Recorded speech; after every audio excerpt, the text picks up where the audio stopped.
안녕하세요. 화상관제인 홍영필 변호사입니다. 자, 지난 기일에 채권 조사의 기일과 특별 조사 기일을 공부했습니다. 그럼 조사 기일 종료 후의 절차, 채권 시부인이 마무리되고 어떻게 할 것인가? 일단 조사 결과를 기재합니다. 누가 기재하냐면 법원 사무관 등은 채권 조사의 결과 및 채무자가 진술한 이의를 파산 채권자표에 기재한다. 실무상 개인 파산에서는 계장님이 하는 것 같아요. 이의통지. 조사 기일을 종료하면 법원은 파산 채권자에게 이의통지서를 발송합니다. 이의통지서는 관제인이 만듭니다. 이의의 주체는 관제인이기 때문에. 그래서 그걸 법원에다 제출하면 법원에서 출력해서 파산 채권자에게 이의를 받는 파산 채권자에게 발송은 법원이 합니다. 송달은. 이걸 관제인 사무실에서 하는 게 아닙니다. 그게 가장 중요한 점입니다.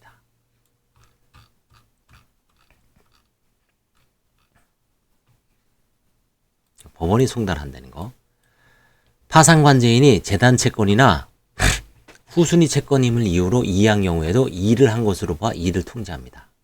예를 들어 파산 채권만 신고할 수 있죠. 근데 파산관제인이 검토해 보니까 예를 들어서 뭐 4대 보험을 채권 신고를 했어요. 근로복지공단에서. 그럼 재단 채권이죠. 재단 채권이므로 이의를 한다. 이렇게 비고란에다 쓰죠. 그 다음에 이제 파산 선고 후에 이자를 신고해요. 보통 이제 신고 안 하도록 이렇게 지도하는데, 그래도 신고를 하는 경우가 있죠. 그러면 예를 들어서 그거를 이제 파산 채권을 그 파산 선고 전에 이자하고 합쳐서 했을 때, 몇만 원은 파산 선고 후에 이자이므로 후순위 채권이죠. 이의한다. 이런 식으로. 그리고 이제 그 이의 통지서를 씁니다. 채무자회생법 몇 조에 의해서 이 다음과 같은 사유로 이의를 통지합니다 하면서 그 사유를 자세하게 쓰죠. 이의 통지서에는 파산관제인 또는 파산채권자의 이의 사유를 기재합니다. 법은 출석하지 않은 파산채권자의 채권에 관하여 이의가 있는 경우에만 이의 통지를 하도록 규정하고 있지만 실무에서는 출석 여부를 가지지 않고 그렇죠. 출석하지 않더라도 전부 통지해 줍니다. 이의를 하면. 이의 통지는 서류를 우편으로 발송해야 할 수 있다. 법원에서 하는 거죠.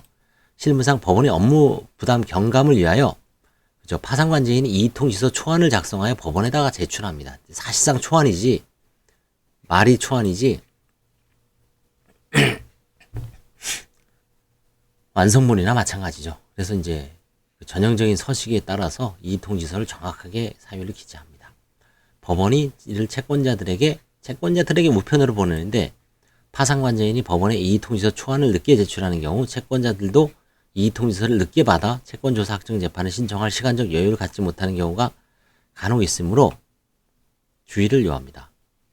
왜냐하면 조사 확정 재판은 이의통지서를 수령한 날로부터 한 달이 아닙니다. 채권조사 확정 재판에서 이의를 진술한 날로부터 한 달입니다. 그러니까 사실 채권 조사 확정 재판일로부터 한 달일로 봐야죠. 제가 6월 8일 날 저희가 재판을 했습니다. 근데 그러니까 이제 판사님은 반드시 강조합니다. 6월 8일까지 제출해 주십시오. 이 통지서를. 그럼 법원은 바로 6월 9일 날 발송을 합니다. 그러면 최소한 6월 10일, 늦어도 6월 13일에 도착하겠죠.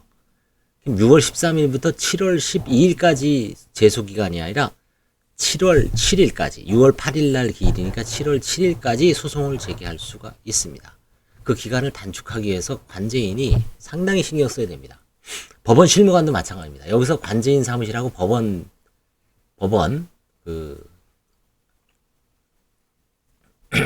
실무관이 삐끗하면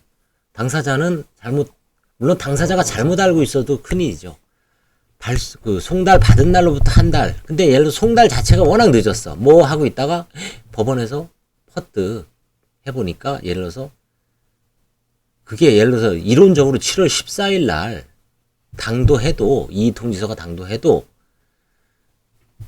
채권자는 7월 7일까지 무슨 수를 써서든 소송을 제기를 해야 됩니다. 그러니까 이의가 있는 채권자는 반드시 법원에 출석하는 게 좋겠죠. 출석해서 이의통지서를 수령한 날이 아니라 법원 이 채권 조사 기일부터 한 달이라는 거. 그거 상당히 중요합니다. 이거 진짜 모르는 사람 너무 많습니다. 그래서 요까지 하겠습니다. 강조하는 의미에서. 이의통지서는 바로 발송을 하고 이의통지서가 수령한 날로부터 채권조사 확정재판이 아니라 이의를 한 날, 이의통지서가 이의가 진술된 날 언제입니까? 채권조사 확정, 채권 시부인 날짜죠. 채권조사 절차, 채권조사일 6월 8일 매우 주의해야 됩니다. 이 도산이 뭐냐면 채권자, 채무자가 평소에 관심을 기울일 수가 없죠.